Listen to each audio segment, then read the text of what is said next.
कि राजस्थान में किस प्रकार की दुर्व्यवस्था की स्थिति है।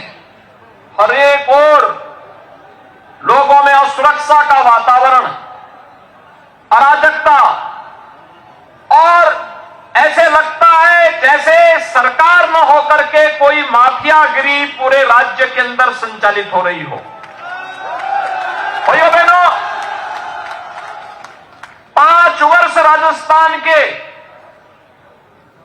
वास्तव में अगर राजस्थान के इतिहास को अगर आप देखेंगे, जिस राजस्थान का अपना एक गौरवशाली इतिहास रहा है, शौर्य और पराक्रम के लिए, भक्ति और शक्ति के लिए, कला और अपनी कलाकृतियों के लिए, जिस राजस्थान की अपनी एक पहचान थी, आज वह राजस्थान करा रहा है, एक वेदना है, और वह वेदना किसी और ने नहीं दी। यहां राजस्थान में 5 वर्ष पहले चुनी गई सरकार ही उस वेदना का कारण है। भाइयों बहनों, जहां जा रहे हैं, एक तरफ राजस्थान के अंदर अव्यवस्था, अराजकता, गुंडागर्दी, कर्फ्यू, दंगे, और दूसरी ओर अगर हम भारत का देखते हैं, पूरे देश के अंदर देखते हैं, प्रधानमंत्री मोदी जी के नेतृत्व में एक नए भारत का दर्शन होता है। वैश्विक मंच पर जब मोदी जी जाते हैं, भाइयों बहनों, हम सब इस बात को देखते हैं, वह देश, उस देश के राष्ट्र प्रमुख पलक पावड़े बिछा करके प्रधानमंत्री मोदी जी का स्वागत करते हैं, उनका अभिनंदन करते हैं। यह सम्मान केवल मोदी जी का नहीं है, यह सम्मान भारत की 142 करोड़ लोगों के गौरव को बढ़ाता है। भाइयों बहनों, देश की सीमाएं सुरक्षित हुई है। पूरी तरह आज भारत अपने आप को सुरक्षित महसूस कर सकता है। भाइयों बहनों, यह नया भारत है।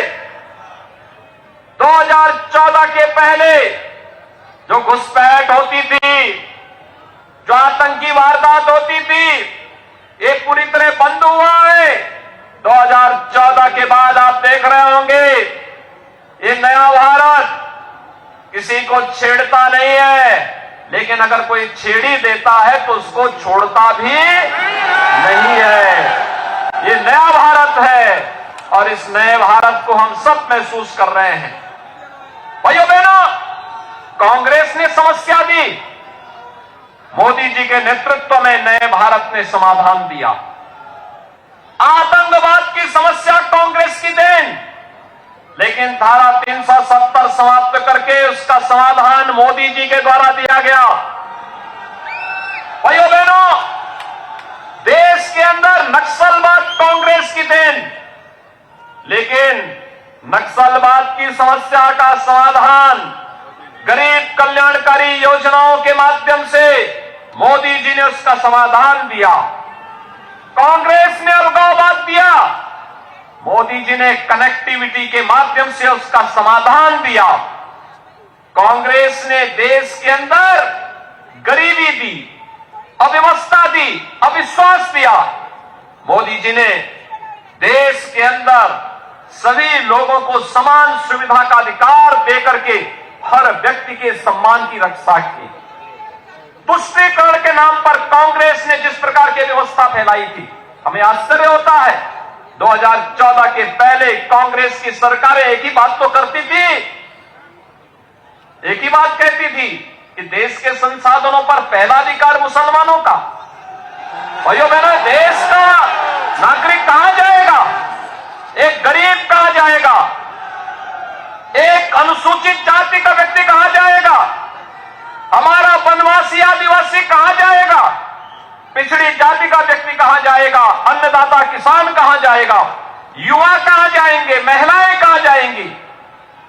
और भाइयों बहनों, एक तरफ अभी आपने देखा होगा मातृशक्ति वंदन अधिनियम के माध्यम से आदि आबादी को सम्मान देने का काम, दूसरी ओर 3 तलाक पर हमेशा के लिए ताला लगाने का काम भी ये प्रधानमंत्री मोदी जी के नेतृत्व में हुआ।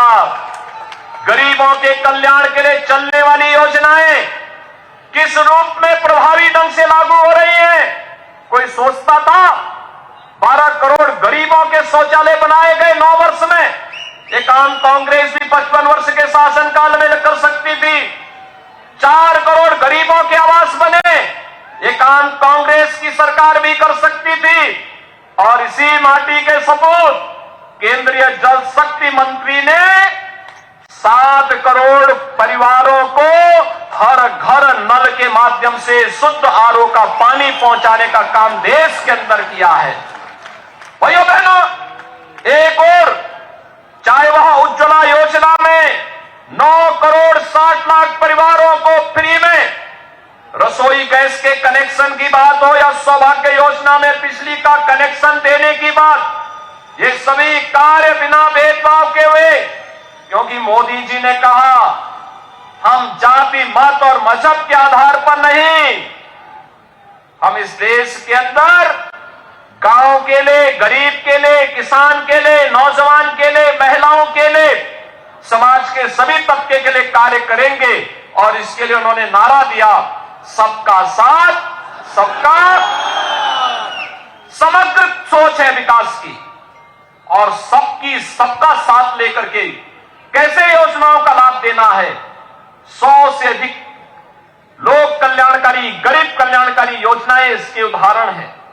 इंफ्रास्ट्रक्चर में highway, railway, airport, IIT, IIM, AIIMS, one district one medical college जैसे आज के नए भारत के अनुसार वर्ल्ड क्लास इंफ्रास्ट्रक्चर आज हम भारत के अंदर देख सकते हैं। भाइयों बहनों, ये पिछले 9 वर्ष के अंदर मोदी जी के नेतृत्व में हुआ। लेकिन यहां पर जब हम राजस्थान की बात करते हैं तो ये राजस्थान 5 वर्ष में कहां पहुंच गया? भ्रष्टाचार में नंबर 1, दंगों में और अराजकता में नंबर 1। मुझे देख के आश्चर्य होता था, मुझे आश्चर्य होता था जब मैं देख रहा था यहां पे जोधपुर में, मुझे आज से 2 वर्ष पहले वो दिन याद है जब यहां जोधपुर की सड़कों पर नंगी तलवारें लहरा रही थी और दंगाई दंगा कर रहे थे। तब मुझे भाइयों बहनों याद आ रहा था, मैं सोच रहा था कि अगर ये दंगाई यूपी में होते तो मेरा बुलडोजर इनको रौंद करके ठीक कर दिया होता।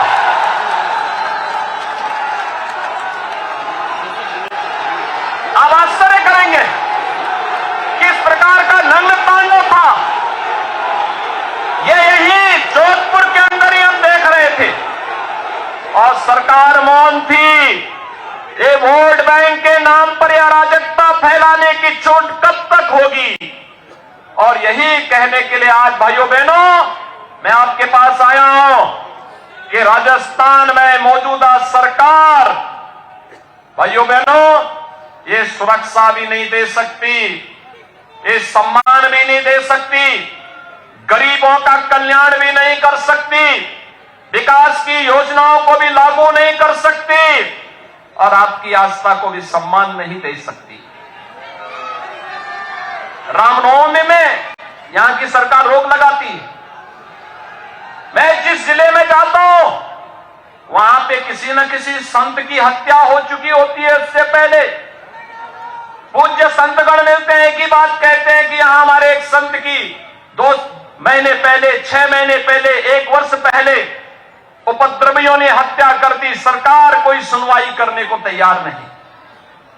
किसी भी जिले में जाओ, भरतपुर में, अलवर में, जोधपुर में, किसी भी जिले में जाओ, हर जिले में भाइयों बहनों ये सुनाई देता है। और इसीलिए आज मैं आपके पास आया हूं कि सरकार कर्फ्यू वाली सरकार है, दंगों वाली सरकार है। भाइयों बहनों, ये माफियागिरी जो पनप रही है, जो अराजकता पनप रही है, जो युवाओं के भविष्य के साथ खिलवाड़ करते हुए पेपर लीक की घटनाएं लगातार राजस्थान के अंदर हो रही हैं। कुछ तो दाल में काला है।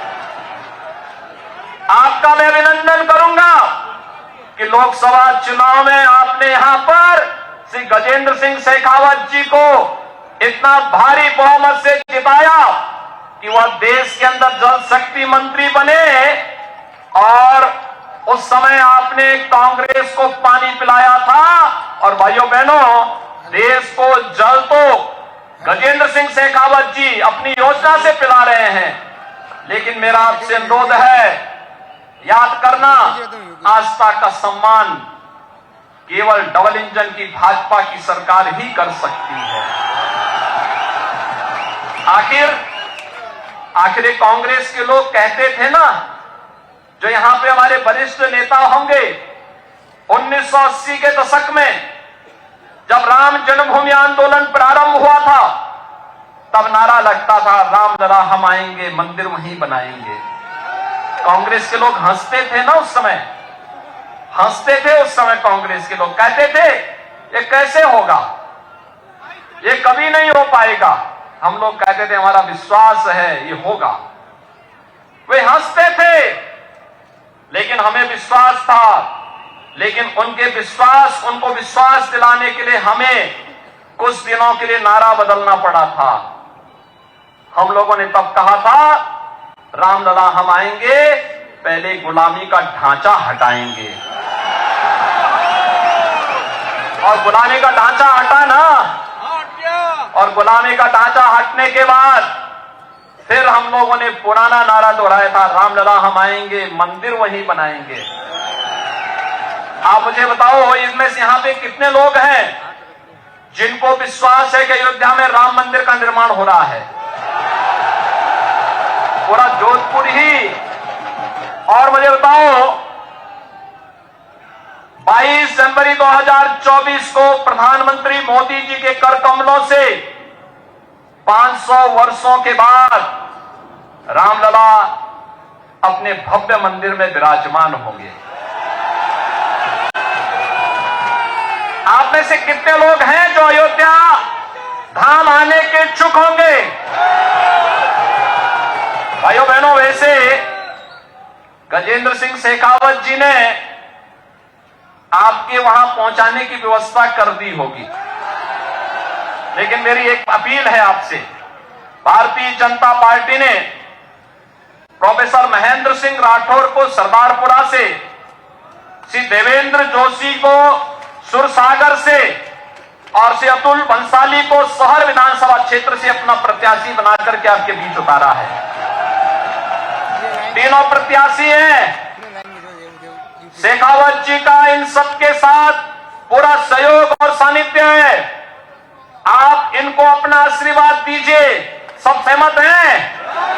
सभी लोग सहमत हैं? भाइयों बहनों, आप इन तीनों को यहां से विजयी बना करके जयपुर भेजिए, और मैं गजेंद्र जी के साथ साथ इन तीनों प्रत्याशियों से कहूंगा कि जीतने के बाद 22 जनवरी के उपरांत इन सब राम भक्तों को लेकर के अयोध्या में पधारे। सभी लोग सहमत हैं? सभी लोग? बात पक्की? तो अब चुनाव जिताने की तैयारी आप सबकी होगी। इस विश्वास के साथ भाइयों बहनों, मैं आज के इस अवसर पर आप सबको एक बार फिर से अभिनंदन करता हूं। अपनी वाणी को देता हूं विराम। जय जय श्री राम।